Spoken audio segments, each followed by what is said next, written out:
এবং 24 সালের এই বিষয়টা লক্ষ্য করলেই কিন্তু আপনারা 26 সালে যারা জমা দিবেন, 25 সালে যারা জমা দিয়েছেন তারা ভিসা পাবেন কিনা, এই আগের যে পাসপোর্টগুলো আটকে আছে সেগুলো লক্ষ্য করলে কিন্তু আপনারা টের পাবেন। আচ্ছা, 23 সালের যে ব্যাপারটা দেখেন, 23 সালে কিন্তু ফ্লোসিতে 27শে মার্চের যে কাগজগুলো প্রচুর সংখ্যক পাসপোর্টে কিন্তু নুল্লাস্তাগুলো দেওয়া হয়েছিল যখন অ্যাপ্লাই করা হয়েছে, তার 2 থেকে 3 মাসের ভিতরে প্রায় 1 থেকে 1.5-2 লাখ পাসপোর্ট ভিএফএস গ্লোবালে জমা পড়ে গেছে। 2023 এবং 24 সালের এই 2 বছরের পাসপোর্ট হিসাব করলে দেখা যায় প্রায় 2.5 থেকে 3 লাখ 4 লাখ পাসপোর্ট জমা পড়ছে।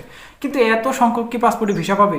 2023 সালের হিসাবটা দেখেন, মাত্র 87,505 জন না 2 জন জানি লোক নিবে বলছিল তারা, তো ওইখানেই জমা পড়ে গেছিলো প্রায় 1.5 থেকে 2 লাখ পাসপোর্ট, শুধুমাত্র 23 সালের পাসপোর্ট। 24 সালের কথা তো বাদেই দিলাম। এখন একটা হিসাবে বসেন, যখন 27শে মার্চে 2023 সালের ফ্লোসিটা ঘোষণা করলো তখন কিন্তু টোটালে লোক নেওয়ার একটা কথা ছিল 87,705 জন। এই লোকগুলা কিন্তু টোটালে 34টা কান্ট্রিতে মিলায় কিন্তু এতগুলো লোক যাবে, কিন্তু বাংলাদেশ থেকেই অ্যাপ্লাই করে গেছিলো 1.5 থেকে 2 লাখ। এগুলো কিন্তু জমা পড়ছে ভিএফএস গ্লোবালে।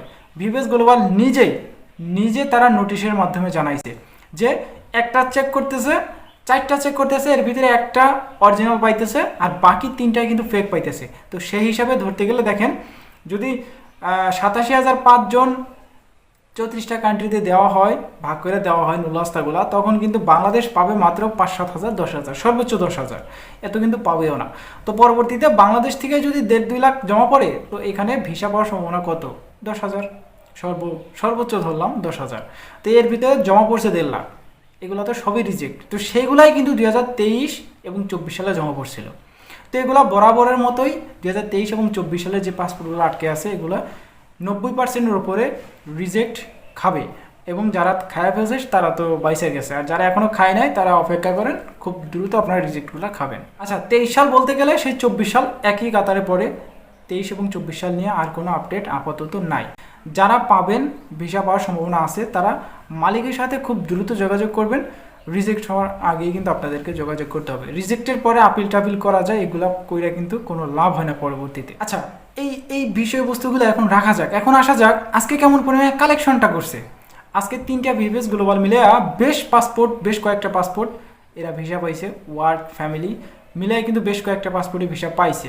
এখন আপনাদেরকে এই ভিডিওতে প্রমাণ সহ দেখাইতে গেলে এখন ভিডিওটা অনেক লং হয়ে যাবে, আর বেশি বড় করবো না। এরপরেও যদি আপনাদের কোনো প্রকার প্রমাণ লাগে যে আজকে এবং গতকাল প্রতিনিয়তই ভিসা পাইতেছি কিনা, ভাই আমাকে একটু জানান কি কোন মাসের ভিসাগুলো পাইতেছে।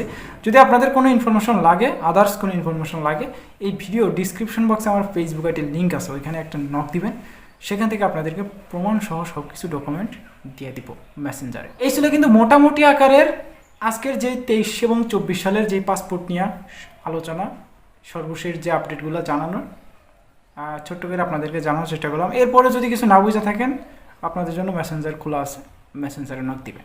এই আপডেটগুলো এখন রাখা যাক। আজকে কয়েকটা পাসপোর্ট যারা ভিসা পাইছে তাদের স্ক্রিনে আমি কয়েকটা পাসপোর্টের ছবি সহ দিয়ে দিতেছি। এই যে দেখেন, এই পাসপোর্টগুলো কিন্তু আজকে ভিসা পাইছে, আজকে কালেকশন করে ভিসা পাইছে। আরও পাসপোর্ট ছিল, এই যে গতকালের পাসপোর্টগুলো একটু দেখবেন। স্ক্রিনে আমরা কয়েকটা পাসপোর্ট দিতেছি, এগুলো একটু ফলো করবেন।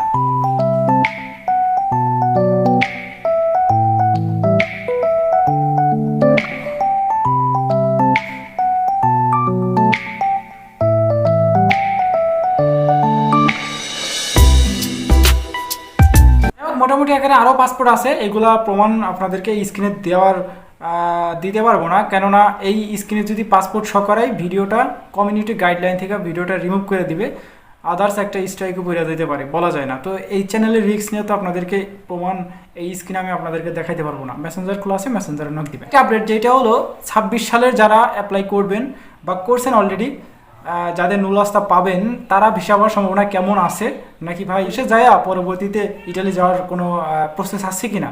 দেখেন, এই প্রসেসটা আছে। দেখেন, এই যে যারা লিবিয়া দিয়ে যাইতেছে তাদের ক্ষেত্রে একটু কঠিন, কেননা দেখেন গতকালের একটা নিউজ দেখেন, একসাথে 3জন বাঙালি এক একজন থেকে কিন্তু 20 লাখ টাকা করে নিয়েও কিন্তু দালাল বলছে তাদেরকে লিবিয়া থেকে স্পেশাল গেমের মাধ্যমে পাঠাবে, ইটালিতে পাঠাই দিবে। তো পরবর্তীতে কী করলো, বোটের ভিতরে তুইলা সরাসরি ডাইরেক্ট ক্রস ফায়ার কইরা, এগুলা বলা যায় না, 3 জন বাঙালিকে ওইখান থেকে বোটের ভিতরে গুলি করার পরে নদীতে ফালাই দিল, মাইরা ফালাই দিল। তো এখন আপনারাই বলেন যে এই অবৈধ পথে যায় আপনাদের জীবনের রিস্ক নিয়ে তো হবে না, এগুলো তো করা যাবে না, তো আপনাদেরকে প্রমাণ লাগবে। আচ্ছা, আমরা এই ভিডিওর স্ক্রিনে ভিডিওটা দিতেছি, দেখেন, এটা কিন্তু গতকালের একটা নিউজ। এই নিউজটা একটু ফলো করেন, তাহলে বুঝতে পারবেন যে অবৈধ পথে যাওয়ার কতটা ভয়ানক পরিস্থিতি সৃষ্টি করে। একটু দেখেন।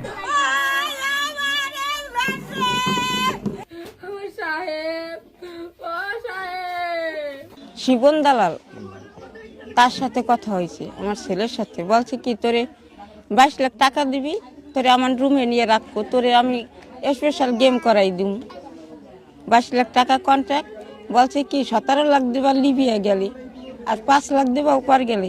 লিবিয়া যাবে তার 2-1 দিন আগে, ঠিক আছে, সে বললে যে ভাই আমি তো পাসপোর্ট দিয়ে দিছি, আমার এলাকার এক চাচা হয়, নাম তার শিপন, ঠিক আছে, তার বড় ভাইয়ের মাধ্যমে আমি তার কাছে পাসপোর্ট দিছি, আমার সাথে 22 লাখ টাকা কন্ট্যাক্ট হয়েছে, যাওয়ার 2 দিন আগে বললো 22 লাখ টাকা কন্ট্যাক্ট হয়েছে, আমি তার কাছে যাই থাকবো, সে আমার ভালোভাবে কন্ট্যাক্ট করে গেম দিয়ে দিবে।